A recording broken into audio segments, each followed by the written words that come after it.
Question ये है, एक मैटर है कॉन्फिडेंस और कंफ्यूजन।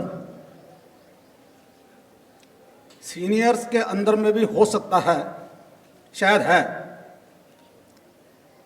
उसके लिए क्या उपाय करने चाहिए, क्या नहीं चाहिए, मैं वो बात यहाँ नहीं करूँगा। यहाँ जो बच्चे स्कूल में पढ़ते हैं या कहीं भी पढ़ते हैं, न्यू जनरेशन जो अभी बिल्डअप हो रही है, उसके अंदर में कॉन्फिडेंस होना चाहिए, कंफ्यूजन नहीं होना चाहिए। और अक्सर देखने में आता है कि उनको गाइड करने वाले अथॉरिटी, शायद मैं भी as a parent, as a uncle, as a teacher, as a principal, as a collector, कोई भी, कुछ अथॉरिटियाँ इस हिसाब से हैंडल करती हैं कि उनके बिल्डअप होने के समय से ही उसके अंदर के कॉन्फिडेंस को ख़त्म कर दिया जाता है, कन्फ्यूज़न पैदा कर दी जाती है, डिप्रेशंस पैदा कर दिए जाते हैं। सो क्वेश्चन क्या हुआ? क्वेश्चन तो कंप्लीट कीजिए ना। आप इस चीज़ को एड्रेस कीजिए कि बिल्डअप होते समय बच्चों के अंदर में ये चीज़ें डैमेज ना हो, कैसे? प्यार, वेरी नाइस कंसर्न, बहुत ज़बरदस्त कंसर्न है इनका कि बच्चों में कॉन्फिडेंस, क्रिएटिविटी ख़त्म ना कर दी जाए, क्रश ना कर दी जाए। उसका एक ही तरीका है कि बच्चे को मैनी टाइम्स के फेलियर के बाद भी प्यार किया जाए, उसको उत्साह दिया जाए कि तुम धागा ही नहीं बना सकते, तुम इस धागे से मोमबत्ती भी बना सकते हो। बजाय इसके कि उससे बल्ब बनाते हुए थोड़ी सी गड़बड़ हो जाए तो उसको हम कहें तुम तो मोमबत्ती भी नहीं बना सकते। सो हम उसको एप्रिशिएट कर करके, जितना एक दूसरे को एप्रिशिएट करेंगे उतना हम उसके अंदर ये क्रिएटिविटी और ये कॉन्फिडेंस जगा सकेंगे। कॉन्फिडेंस जगाने का एक ही तरीका है, प्यार। पर प्यार वो देगा जो अंदर से खुश है, जो अंदर से खुश नहीं है वो आपका प्यार भी छीन लेगा। अब तो ये यार्डस्टिक बन जाएगी कि अगर टीचर आपको डिस्करेज करती है तो मानो टीचर खुश नहीं है। अगर मैनेजमेंट टीचर्स को सप्रेस करती है तो मानो मैनेजमेंट वाले खुश नहीं है अपने घर में, पैसे लगा के यहां अपनी अफसरी झाड़ने आ गए हैं।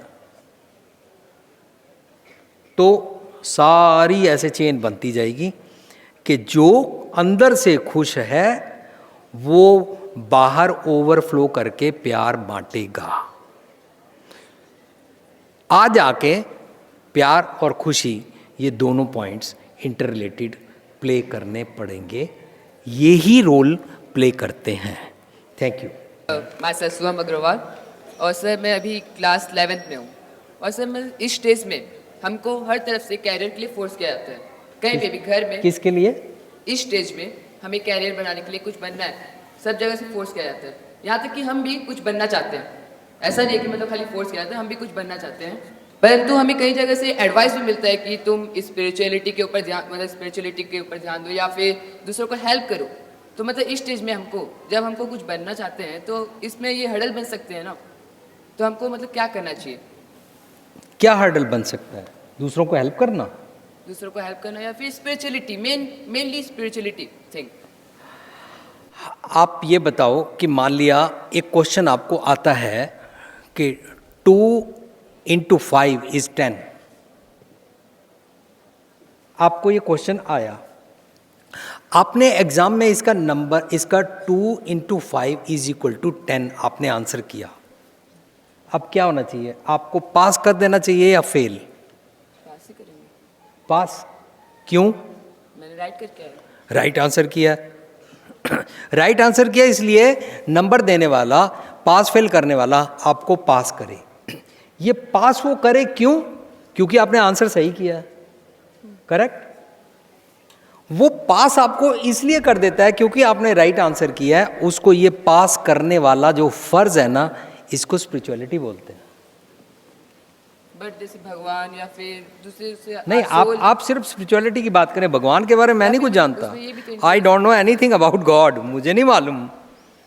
भगवान तो बहुत विशाल टॉपिक है। मैं भगवान के बारे में ऑलपिन की नोक जितना भी नहीं जानता। अभी तो मैं अपने बारे में ही नहीं जानता, भगवान के बारे में तो कुछ कह नहीं सकता।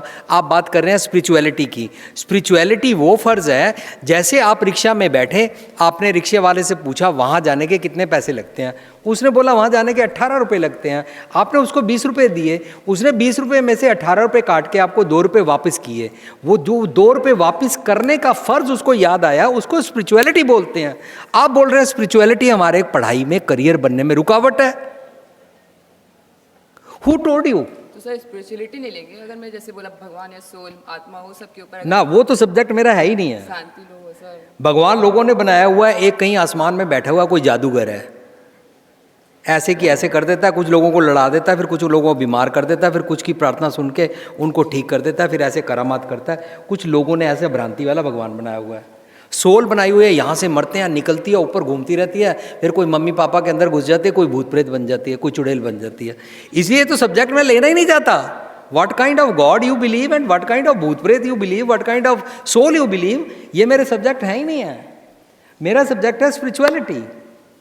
अगर आपको रियल हैप्पीनेस आती है, आप एक बुजुर्ग माँ को जानने वाली भी नहीं है, एक बुजुर्ग महिला सड़क के इधर खड़ी है, आप देख रहे हैं कि यहाँ से ट्रैफिक आ रहा है, ये महिला सड़क पार कराना चाहती है। जब आप उसको पार कराने वाला ख्याल आता है ना आपको, दैट इज कॉल्ड स्पिरिचुअलिटी। आप जब उसको पार कराते हैं, जो आपको खुशी मिलती है, that is due to spirituality. आप कैसे बोल रहे हैं कि स्पिरिचुअलिटी रुकावट होगी करियर बनाने में? ठीक है Agarwal, thank you Agarwal ji. Sir I want to ask you question. Sir मैंने हिंदी में क्लास 9th में हिंदी में एक पाठ पढ़ा था, दुख का अधिकार।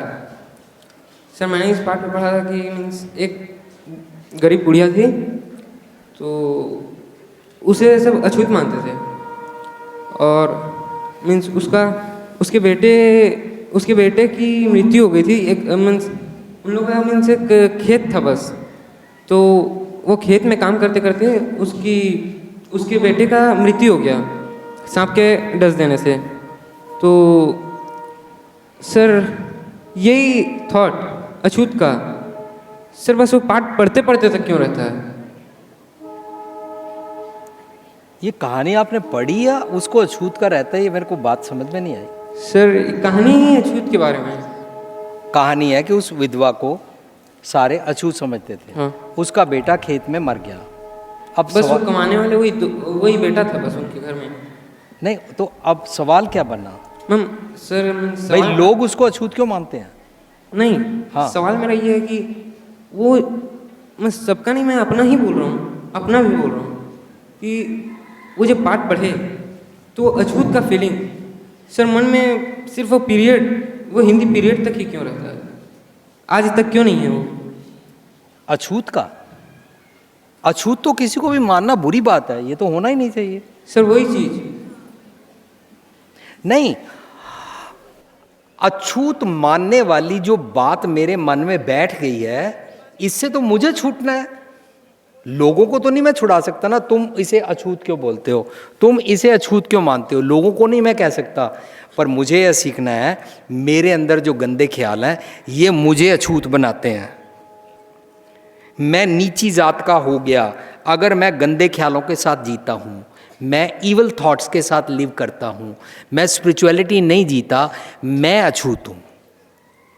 किसी इंसान को अछूत तो बोलते ही नहीं है। फॉर एग्जाम्पल, कूड़ा उठाने वाले को जब लोगों ने गलती से अछूत कह दिया तो मैं उनसे पूछना चाहता हूं कि अगर कूड़ा उठाने वाले को तुम अछूत बोल रहे हो, तो जब तुम बचपन में थे, तुम्हारी माँ जब तुम्हारा मलमूत्र उठाती थी तो वो कूड़ा उठाती थी, तो क्या वो अछूत है?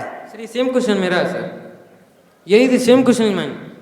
इसका मतलब ये हो गया कोई भी कार्य करने वाला, चाहे वो कूड़ा उठाने वाला हो, चाहे वो कुछ भी कहीं पर करने वाला हो, वो कार्य के मुताबिक अछूत नहीं होता। मैं अपने गंदे कैरेक्टर के कारण अछूत होता हूं। अगर ये बात समझ में आ गई, I will never forget this part, this lesson. ठीक है, थैंक यू बच्चे।